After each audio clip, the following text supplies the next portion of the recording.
CGI Shri B R. Gavai ji, justice Suryakant ji, justice Vikramnath ji, केंद्र में मेरे सहयोगी अर्जुन राम मेघवाल जी, सुप्रीम कोर्ट के अन्य माननीय न्यायाधीशगण, हाई कोर्ट के मुख्य न्यायाधीशगण, देवी और सज्जनों, इस महत्वपूर्ण अवसर पर आप सभी के बीच उपस्थित होना बहुत विशेष है। लीगल एंड डिलीवरी मैकेनिज्म की मजबूती और लीगल सर्विसेज डे से जुड़ा ये कार्यक्रम हमारी न्यायिक व्यवस्था को नई मजबूती देगा। मैं 20वीं नेशनल कॉन्फ्रेंस की आप सभी को शुभकामनाएं देता हूं। मुझे बताया गया कि आज सुबह से आप लोग इसी काम में लगे हैं, तो मैं ज्यादा समय नहीं लूंगा आपका। मैं यहां उपस्थित डिग्नेटरीज, न्यायपालिका के सदस्यों और लीगल सर्विसेज अथॉरिटीज का अभिनंदन करता हूं। साथियों, जब न्याय सबके लिए एक्सेसिबल होता है, टाइमली होता है, जब न्याय सोशल या फाइनेंशियल बैकग्राउंड देखे बिना हर व्यक्ति तक पहुंचता है, तभी वो सामाजिक न्याय की नींव बनता है। लीगल एड इस बात में बहुत महत्वपूर्ण भूमिका निभाती है कि न्याय सबके लिए एक्सेसिबल हो। नेशनल लेवल से लेकर तालुका स्तर तक लीगल सर्विसेज अथॉरिटीज, न्यायपालिका और सामान्य मानवी के बीच सेतु का काम करती है। मुझे संतोष है कि आज लोक अदालतों और प्री लिटिगेशन सेटलमेंट के माध्यम से लाखों विवाद जल्दी, सौहार्दपूर्ण और कम खर्च में सुलझाए जा रहे हैं। भारत सरकार द्वारा शुरू किए गए legal aid defence council system के तहत केवल 3 साल में लगभग 8 लाख क्रिमिनल केसेस का निपटारा किया गया है। सरकार के इन प्रयासों ने देश के गरीब, दलित, पीड़ित, शोषित, वंचित को ईज ऑफ जस्टिस सुनिश्चित किया है।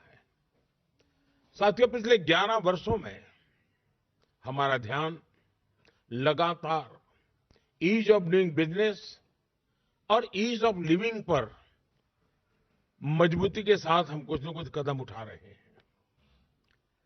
बिजनेस के लिए 40,000 से अधिक अननेसेसरी कंप्लायंसेस को हटाया गया है। जन विश्वास एक्ट के माध्यम से 3,400 से ज्यादा कानूनी धाराओं को डीक्रिमिनलाइज किया गया है।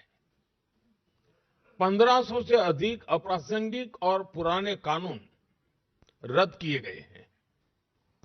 दशकों से चले आ रहे पुराने कानूनों को अब भारतीय न्याय संहिता से बदला गया है। और साथियों, जैसा मैंने पहले भी कहा है, ईज ऑफ डूइंग बिजनेस और ईज ऑफ लिविंग तभी संभव है जब ईज ऑफ जस्टिस भी सुनिश्चित हो। पिछले कुछ वर्षों में ईज ऑफ जस्टिस को बढ़ाने के लिए भी कई कदम उठाए गए हैं और आगे हम इस दिशा में और तेजी से जाएंगे। साथियों, इस साल नालसा यानी नेशनल लीगल सर्विस अथॉरिटी के 30 वर्ष पूरे हो रहे हैं। इन 3 दशकों में नालसा ने न्यायपालिका को देश के गरीब नागरिकों तक जोड़ने का बहुत महत्वपूर्ण प्रयास किया है। जो लोग लीगल सर्विसेज अथॉरिटीज के पास पहुंचते हैं, अक्सर उनके पास न रिसोर्सेज होते हैं, न रिप्रेजेंटेशन होता है, और कभी तो उम्मीद भी नहीं होती।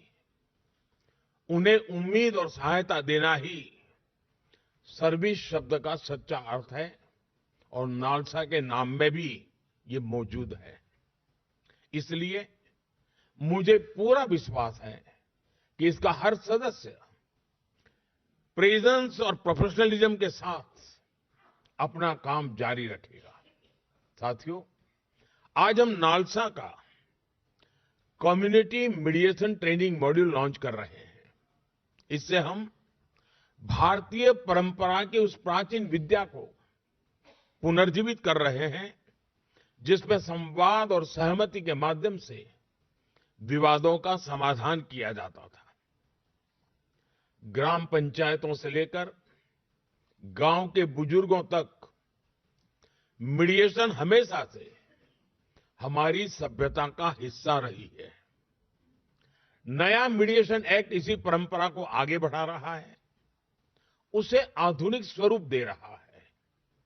मुझे विश्वास है कि इस ट्रेनिंग मॉड्यूल के माध्यम से कम्युनिटी मीडिएशन के लिए ऐसे रिसोर्स तैयार होंगे जो विवादों को सुलझाने, हार्मनी बनाए रखने और मुकदमेबाजी को कम करने में मदद करेंगे। साथियों, टेक्नोलॉजी निश्चित तौर पर एक डिसरप्टिव शक्ति है, लेकिन अगर उसमें प्रो पीपल फोकस हो तो वही टेक्नोलॉजी लोकतांत्रिकरण की शक्ति बन जाती है। हमने देखा है कि कैसे यूपीआई ने डिजिटल पेमेंट्स में क्रांति ला दी। आज छोटे से छोटे वेंडर्स भी डिजिटल इकोनॉमी का हिस्सा बन गए हैं। गांवों को लाखों किलोमीटर ऑप्टिक फाइबर से जोड़ा गया है। अभी कुछ सप्ताह पहले ही ग्रामीण इलाकों में एक साथ लगभग 1 लाख मोबाइल टावर शुरू हुए हैं। यानी टेक्नोलॉजी आज इंक्लूजन और एम्पावरमेंट का माध्यम बन रही है। जस्टिस डिलीवरी में ई कोर्ट्स प्रोजेक्ट भी इसका एक शानदार उदाहरण है। ये दिखाता है कि कैसे टेक्नोलॉजी जुडिशियल प्रोसेस को आधुनिक और मानवीय बना सकता है। ई फाइलिंग से लेकर इलेक्ट्रॉनिक समन सर्विस तक, वर्चुअल हियरिंग से लेकर वीडियो कॉन्फ्रेंस तक, टेक्नोलॉजी ने सब कुछ आसान कर दिया है। इससे न्याय मिलने का रास्ता और आसान हुआ है। आप सभी परिचित हैं, इस प्रोजेक्ट के तीसरे चरण के बजट को बढ़ाकर 7,000 करोड़ रुपए से ज्यादा किया गया है। ये इस प्रोजेक्ट के प्रति सरकार के स्ट्रांग कमिटमेंट को दिखाता है। साथियों, हम सभी ये भी जानते हैं कि लीगल अवेयरनेस का क्या महत्व होता है। एक गरीब व्यक्ति तब तक न्याय नहीं पा सकता जब तक उसे अपने अधिकारों का ज्ञान न हो, वह कानून को न समझे और सिस्टम की कॉम्प्लेक्सिटी से डर महसूस करता रहे। इसलिए कमजोर वर्गों, महिलाओं और बुजुर्गों में लीगल अवेयरनेस को बढ़ाना, ये हमारी प्राथमिकता है। आप सभी और हमारी अदालतें इस दिशा में निरंतर प्रयास करते रहे हैं। मैं समझता हूं हमारे युवा, खासकर लॉ स्टूडेंट्स, इसमें ट्रांसफॉर्मेटिव रोल निभा सकते हैं। अगर युवा लॉ स्टूडेंट्स को प्रोत्साहित किया जाए कि वे गरीबों और गांव में रहने वाले लोगों से जुड़े, उन्हें उनके कानूनी अधिकार और लीगल प्रोसेस समझाएं, तो इससे उन्हें समाज की पल्स को सीधे महसूस करने का अवसर मिलेगा। सेल्फ हेल्प ग्रुप्स, कोऑपरेटिव्स, पंचायती राज संस्थाओं और अन्य मजबूत ग्रासरूट नेटवर्क के साथ काम करने की हम लीगल नॉलेज को हर दरवाजे तक पहुंचा सकते हैं। साथियों, लीगल एड से जुड़ा एक और पहलू है जिसकी मैं अक्सर चर्चा करता हूं। न्याय की भाषा वही हो जो न्याय पाने वाले को समझ आए। इसका ध्यान जब कानून को ड्राफ्ट किया जाता है तब रखना बहुत जरूरी है। जब लोग कानून को अपनी भाषा में समझते हैं तो इससे बेटर कंप्लायंस होता है और मुकदमेबाजी कम होती है। इसके साथ ही यह भी आवश्यक है कि जजमेंट्स और लीगल डॉक्यूमेंट्स को स्थानीय भाषा में उपलब्ध कराया जाए। ये वाकई बहुत सराहनीय है कि सुप्रीम कोर्ट ने 80,000 से अधिक जजमेंट्स को 18 भारतीय भाषाओं में अनुवाद करने की पहल की है। मुझे पूरा विश्वास है यह प्रयास आगे हाई कोर्ट्स और जिला स्तर पर भी जारी रहेगा। साथियों, जब हम विकसित भारत की दिशा में आगे बढ़ रहे हैं तो लीगल प्रोफेशन, जुडिशियल सर्विसेज और इससे जुड़े सभी लोगों से भी मैं आग्रह करता हूं कि वे यह कल्पना करें कि जब हम स्वयं को एक विकसित राष्ट्र कहेंगे तो हमारा जस्टिस डिलीवरी सिस्टम कैसा होगा। उस दिशा में हमें मिलकर आगे बढ़ना है।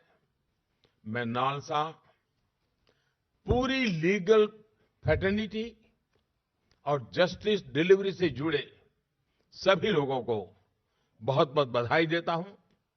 मैं एक बार फिर आप सभी को इस आयोजन की शुभकामनाएं देता हूं और आप सबके बीच आने के लिए मुझे जो अवसर दिया उसके लिए भी मैं आप सबका बहुत बहुत आभारी हूं। धन्यवाद।